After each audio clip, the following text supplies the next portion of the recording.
رب اشرح لي صدري ويسر لي أمري واحلل عقدة من لساني يفقهوا قولي.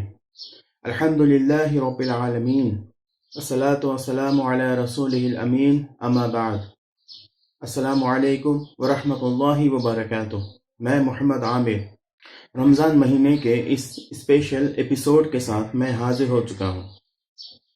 آج انشاءاللہ ہم رمضان کی آخری 10 راتوں کو کیسے گزاریں اور آخری 10 دنوں کو کیسے گزارے اور کس طریقے سے ان 10 دنوں میں ہم اللہ کی زیادہ سے زیادہ رحمتیں، برکتیں اور ثواب حاصل کر سکیں، اس بارے میں بات کریں گے.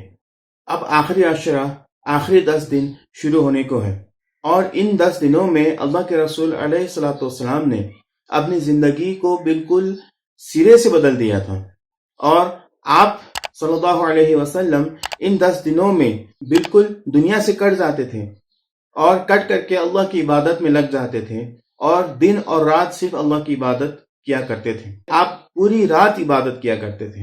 آپ اپنے پریوار والوں کو بھی عبادت کے لیے جگایا کرتے تھے. آپ کمر بستہ ہو کر کے ان راتوں کے لیے تیار ہو جایا کرتے تھے.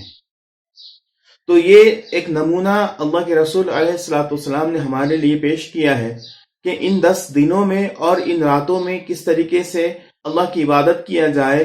اب اسی کی روشنی میں انشاءاللہ میں چند پوائنٹس سامنے رکھوں گا جس کے اوپر عمل کرنے پر انشاءاللہ تعالی ہمیں بھی زیادہ سے زیادہ ان دنوں میں اور ان راتوں میں اللہ کی رحمت اور اللہ کی طرف سے ثواب حاصل ہوگا. ان 10 دنوں کے لیے ہمیں چاہیے کہ ہم باقی تمام کاموں سے چھٹی لے لیں اور صرف وہ کام کریں جس میں اللہ کی عبادت ہوتی ہو، جیسے ذکر و اذکار ہے، نماز ہے، تلاوت ہے، قرآن کو پڑھنا ہے، سمجھنا ہے، اور اسی طریقے سے نئی نئی باتوں کو سیکھنا ہے، علم حاصل کرنا ہے، نئی دعائیں سیکھنی ہے، نئی صورتیں یاد کرنی ہے.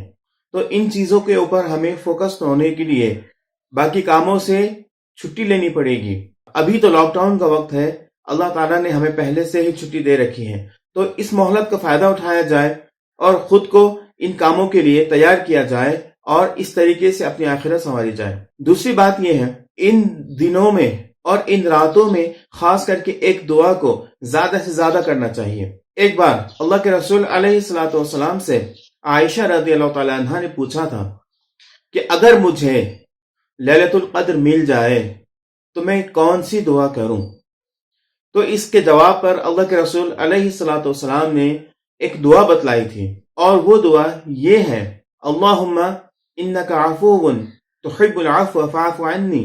تو یہ دعا خاص کر کے اللہ کے رسول علیہ الصلوۃ والسلام نے لیلۃ القدر کو فوکس کر کے بتایا تھا. اسی لیے ہمیں بھی چاہیے کہ ان 10 دنوں میں اور ان 10 راتوں میں ہم بھی اس دعا کو کثرت سے کریں، تاکہ کوئی بھی رات اگر لیلۃ القدر کی آ جائے تو اس رات میں بھی ہم اس دعا کو پڑھ لیں اور اللہ تعالی ہماری مغفرت فرما دیں. ان دنوں میں اور ان راتوں میں خاص کام یہ کریں کہ ہم قرآن کی تلاوت کریں اور قرآن کو سمجھیں، قرآن کو معنوں کے ساتھ پڑھیں اور قرآن کو سمجھنے کی کوشش کریں. جب بھی رات کو تراویح پڑھنی ہو، چونکہ ابھی مسجدیں بند ہیں اور تراویح ہم لوگوں کو گھروں پر ہی پڑھنے کی ضرورت ہے، اسی لیے ہمیں یہ کرنا چاہیے کہ رات میں ہم تراویح میں کون سی صورتیں پڑھیں گے، ان صورتوں کو معنوں کے ساتھ پڑھ لیا جائے اور ان صورتوں کو سمجھنے کی کوشش کی جائے. اس کے بعد تب ہم اس کو تراویح میں پڑھیں. دیکھیے انشاءاللہ مزہ آئے گا. جب ہمیں یہ بات پتہ ہوتی ہے کہ ہم کیا پڑھ رہے ہیں، ہم اللہ سے کیا کہہ رہے ہیں، تو پھر نماز پڑھنے کا مزہ دوگنا ہو جاتا ہے. اسی لیے ہم یہ کام ضرور کریں، رات کو جو صورتیں پڑھنی ہیں ان صورتوں کو پہلے ہی ہم معنوں کے ساتھ پڑھ لیں، ان کو سمجھ لیں، اور اس کے بعد رات کو ان صورتوں کو دہرائیں نماز میں. تو انشاءاللہ تعالی ہمیں مزہ بھی آئے گا اور ثواب بھی زیادہ ملے گا، کیونکہ پڑھ کر سمجھنے کا بھی ثواب ہمیں حاصل ہوگا. ان دنوں میں اور ان راتوں میں زیادہ سے زیادہ اللہ سے اپنی گناہوں کی معافی مانگی جائے، زیادہ سے زیادہ توبہ کیا جائے اور اللہ تعالیٰ سے بھیک میں مغفرت مانگی جائے، تاکہ اللہ تعالیٰ ہماری تمام گناہوں کو جو ہم نے جان بوجھ کر یا انجانے میں کی تھیں ان گناہوں کو اللہ معاف کر دے اور ہمیں پاک صاف کر دے. ہم جو بھی دعائیں جانتے ہیں وہ بھی پڑھیں، اور ساتھ میں اگر ہمیں دعائیں نہیں آتی ہیں زیادہ تو چھوٹی ہو یا بڑی ہم لوگ دعائیں یاد کرنے کا اہتمام کریں. اس سے یہ فائدہ ہوگا کہ آئندہ سال کے لیے ہمارے پاس دعاؤں کا ذخیرہ ہوگا. تو یہ 10 دن اور یہ لاک ڈاؤن کا وقت ہمیں جو مہیا ہوا ہے، اس میں ہم زیادہ سے زیادہ دعا یاد کر لیں، زیادہ سے زیادہ سورہ یاد کر لیں، تاکہ آئندہ رمضان ہم لوگوں کا فائدہ مند ثابت ہو اور اس وقت ہمیں کم دعا یاد ہونے کی وجہ سے پچھتانا نہ پڑے. تو اللہ تعالیٰ سے دعا ہے کہ اللہ تعالیٰ ہمیں ان باتوں پر عمل کرنے کی توفیق عطا فرمائے. آمین. وآخر دعوانا ان الحمد للہ رب العالمین.